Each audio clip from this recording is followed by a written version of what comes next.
माझा होशील ना. सिक्रेट सोडल्यानंतर शनायाला प्रियाची कार बाहेर पार्क केलेली दिसली. देअर आईज मेट, पण ते काहीही बोलले नाहीत. ते एकमेकांकडे जात असताना प्रिया शनायाला म्हणाली, ज्या दिवशी सिक्रेट मॅगझिन रिलीज होईल त्याच दिवशी तू मॉडेलिंगची इंडस्ट्री सोडशील. असं दिसतंय की प्रज्ञावर तुझा खूपच विश्वास आहे. जरी तुझ्याकडे तिच्या इतकंच एक्सपोजर नसलं तरी तिला आंतरराष्ट्रीय स्तरावर अनुभव आला आहे आणि टॉप 10 मॉडेल पुरस्कारांच्या न्यायाधीशांकडून तिला एक्स्ट्रा पॉइंट्स मिळाले आहेत. त्या कंपॅरिझनमध्ये तू स्वतःची सगळी व्हॅल्यू गमावली आहेस. प्रिया निर्दयपणे म्हणाली, खरंच? तर मग आपण रिझल्ट्सचीच वाट पाहूया. शनाया अजिबात हताश झाली नाही. तिने शांतपणे प्रतिक्रिया दिल्यामुळे तिचे शब्द कठोर होते. एंटरटेनमेंट इंडस्ट्रीत कोणतीही डार्क गोष्ट तिला क्रश करणार नव्हती. प्रियाने तिरस्काराने भरलेल्या नजरेने शनायाकडे पाहिलं. तिची शनायाला नष्ट करण्याची तीव्र इच्छा स्ट्रॉंग होत चालली होती. एक कलाकार ज्याला कंट्रोल केलं जाऊ शकत नाही, जरी टाईड किंवा फ्री, तरीही त्यांचा नेहमी लपलेला धोका तो दर्शवतो. जेव्हा तिने सर्वांवर पाऊल ठेवलं आणि जेव्हा ते परत उठू शकणार नाहीत याची खात्री केली, तेव्हाच ती पूर्णपणे आरामात असेल. विशेषतः शनायाचा तिच्यावर आणि तिच्या भावाबद्दल इतका तीव्र द्वेष असल्याने. शनाया, प्रियाच्या एक्सप्रेशनबद्दल काहीतरी विचित्र आहे. आनंद प्रियाकडे पाहण्यासाठी वळला. त्याला थोडी चिंता वाटली. आत्ता तिला मला क्रश करून टाकण्याची खूप वाईट इच्छा आहे. शनायाला समजलं.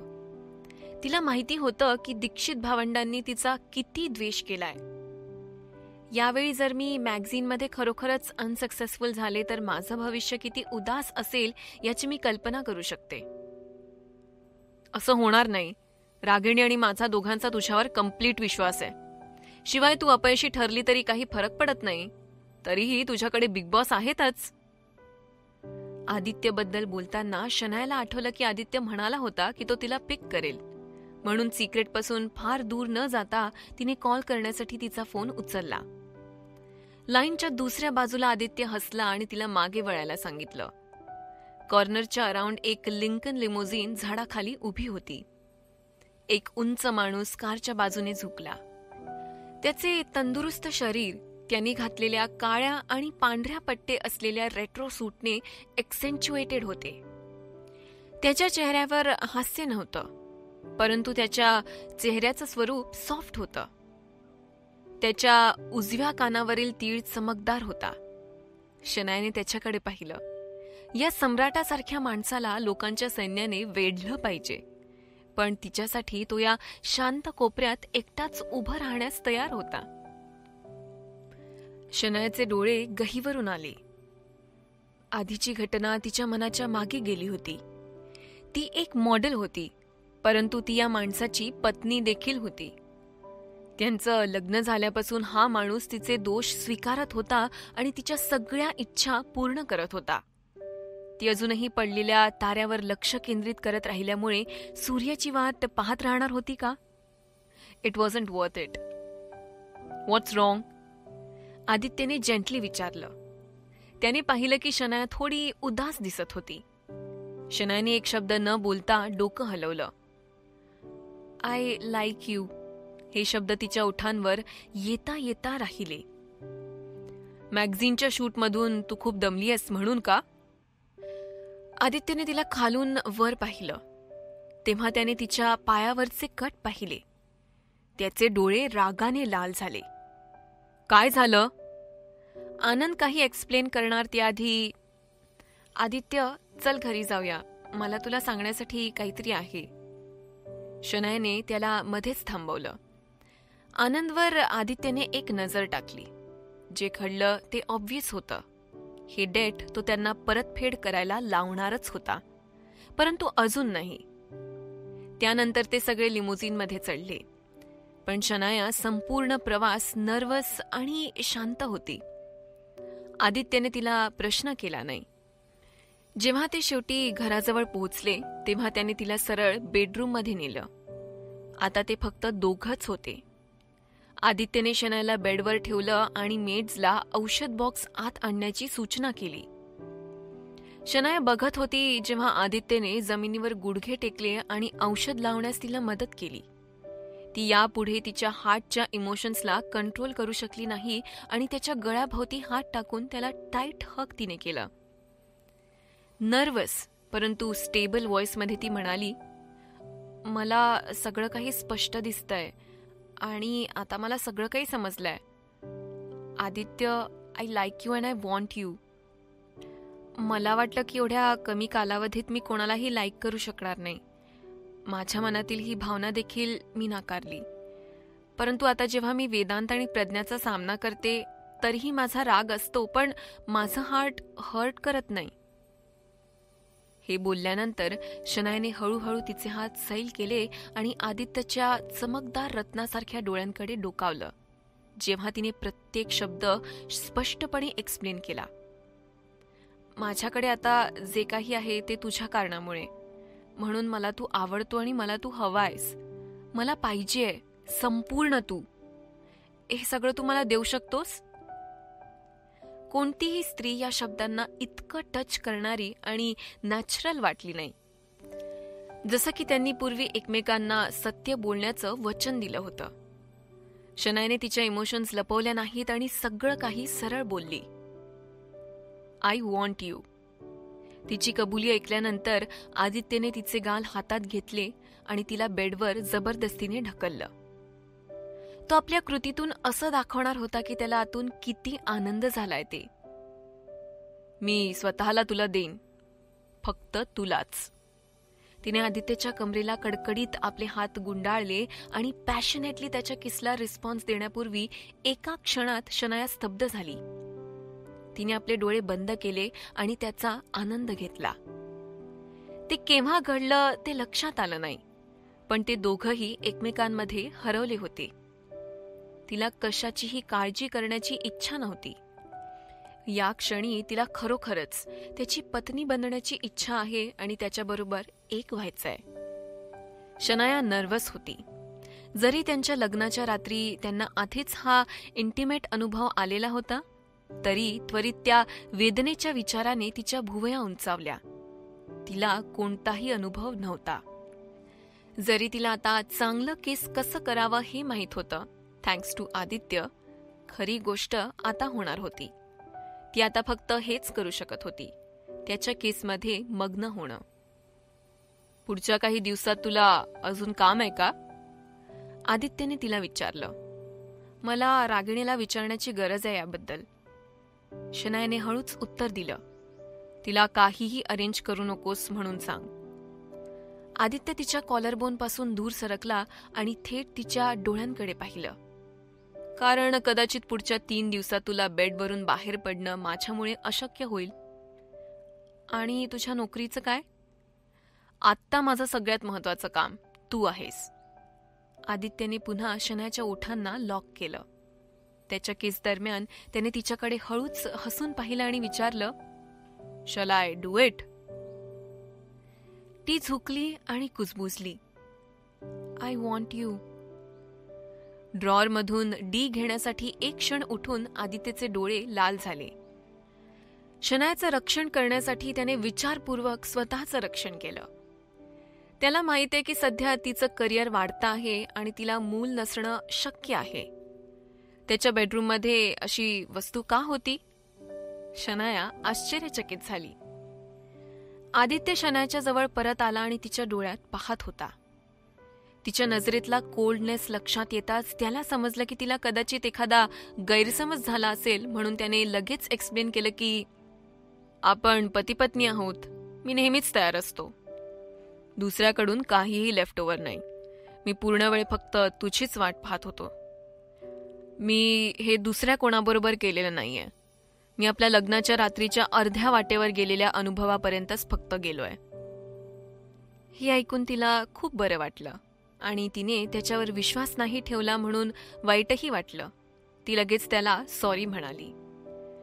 तरीही हे थोडंसं दुखेल.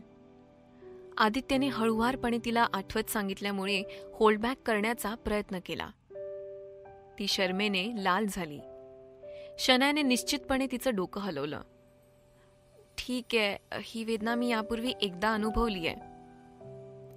आदित्यने त्याचे हात तिच्या खांद्यांवर ठेवले, तिच्या भावनांकडे लक्ष देण्याची खात्री करून. तिच्या गालाचे किस घेत असताना त्याने हळूहळू तिला आपलं बनवलं. या जगात यासारखे ब्युटिफुल इंटिमेट मोमेंट्स शेअर करण्यापेक्षा काहीही सुंदर नव्हतं, जिथे दोन आत्मा एक होतात. आदित्यने हळूहळू शनायाकडे पाहिलं आणि वेदना कमी होत असताना पाहिलं. त्याला तिला प्रथम वेळ द्यावीशी वाटली होती. त्याने तिला आयुष्यभर हे लक्षात ठेवावं अशी त्याची इच्छा होती. यानंतर ते खरोखरच एकमेकांचे असतील. खिडकीच्या बाहेर चंद्र शांतपणे ट्री टॉप्सच्या वर हँग करत होता. आत असताना एखाद्याचा चेहरा लाल आणि हार्टला रेस करणारी ऍक्टिव्हिटी नुकतीच संपली होती. आदित्यच्या ऊर्जेची पूर्ण शक्ती अनुभवल्यानंतर शनाया इतकी थकली होती की तिला डोळे उघडता आले नाही. तिचे शरीर अशक्त झाले आणि तिचे मन हाफ अवेक होते. या क्षणी तिला एक गाऊन व्यवस्थित सेटमध्ये बदलण्यात कोणीतरी मदत केली असं तिला वाटलं. त्यानंतर तिला झोपायला लावत तिच्या कपाळावर एक कोमल केस तिला जाणवलं. हे सगळं तिने अजिबातच रिग्रेट केलं नाही, कारण तिला माहितीये की हे सगळं काही वर्थ इट होतं. त्यांच्या झोपेमध्ये विवाहित जोडप्याने एकमेकांचा हात घट्ट पकडला. आदित्याने फोरहेडवर किस घेत शनायाला हक केलं. Hello Mrs Desai. दुसऱ्या दिवशी सकाळी शनायाला आदित्यच्या आर्म्समध्ये जाग आली. आता तिला बिलॉंग करणाऱ्या माणसाकडे पाहून तिच्या चेहऱ्यावर एक समाधानी स्मित उमटलं. आतापासून एंटरटेनमेंट इंडस्ट्री कितीही डर्टी आणि फिल्दी असली तरी तिच्याकडे कुणीतरी होतं ज्याच्यावरती विश्वास ठेवू शकते आणि रिलाय करू शकते. तिचं हृदय विश्वासाने भरलेलं होतं. दुर्दैवाने आदित्यने आशा केली होती त्याप्रमाणे हा आनंदाचा क्षण 3 दिवस टिकला नाही, कारण सकाळी लवकर रागिणीने दार वाजवायला सुरुवात केली. सिक्रेटकडून मीनाने टॅलेंटमधील प्रत्येकाला दुपारच्या जेवणाला इन्व्हाइट केलं होतं आणि अर्थातच शनायाला ते अटेंड करावं लागणार होतं. सिक्रेटचे मॅगझिन सध्या फुल स्विंगमध्ये होते आणि मॅगझिनच्या रिलीजच्या आदल्या दिवशी शनायाने तिच्या जॉबबद्दलचं डेडिकेशन सगळ्यांना तिला अहंकार कसं म्हणू दे तिने फक्त कधीच विचार केला नव्हता. वेदांत आणि प्रज्ञानी या कार्यक्रमात तिच्यावर आणखी एक हल्ला करण्याची योजना आखली होती. दुपारच्या जेवणाच्या वेळी सर्वांसमोर वेदांत आणि प्रज्ञा यांनी जाहीर केलं की ते एंगेज्ड होत होते.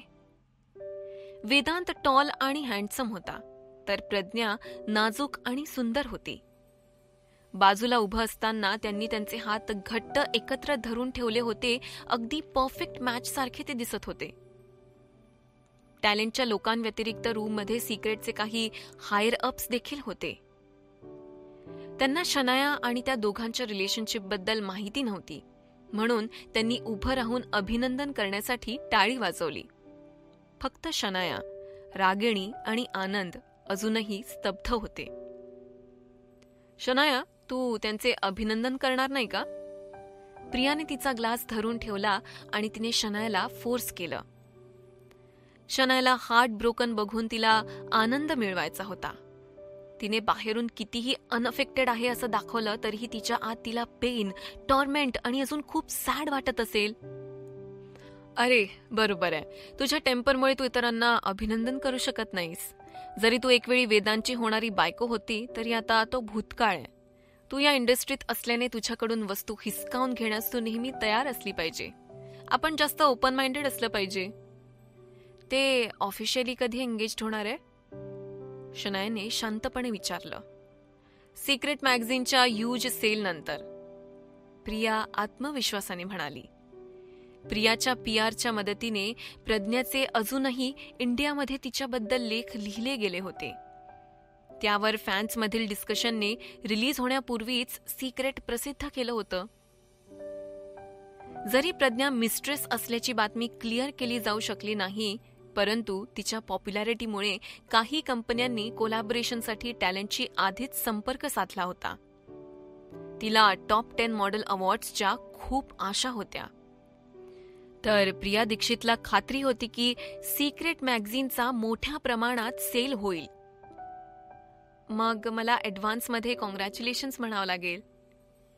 शनायाने तिचं हास्य कायम ठेवत तिचा चेहरा प्रियावरून कपलवर नेला. पण हे शब्द प्रज्ञाच्या कानात पडल्यामुळे ते कशाही प्रकारे प्रामाणिक वाटले नाहीत. शनाया, ऍक्टिंग करणं थांबव. मला माहितीये की तुला वेदांतला आणि मला रिअलमध्ये एंगेज्ड झालेलं पाहायचं नाहीये. तू माझ्यावर खूप एनव्हियस फील करत असते. मला सांगू नकोस, I am suppose to like you. Shanaya questioningly हसली. त्यांची आर्ग्युमेंट मीना ब्लँकली बघत होती. ट्रान्सलेटरकडून तिला त्यांच्या नात्याबद्दल माहिती मिळाली आणि ती त्यांच्याकडे खूप सरप्राईज्ड होऊन बघू लागली. सुरुवातीपासूनच ते शनायाच्या विरोधात होते यात आश्चर्य नव्हतं. इंडस्ट्रीच्या बायस नेचरची तिला सवय होती. लोक स्वतःच्या प्रमोशनसाठी परिस्थितींचा फायदा घेतात, तसंच लोक त्यांच्या चेहऱ्यासमोर इतरांचा अपमान करतात हे पाहणं नॉर्मल होतं. परंतु टॅलेंटला प्रज्ञाच्या लेवलबद्दल माहिती नव्हती.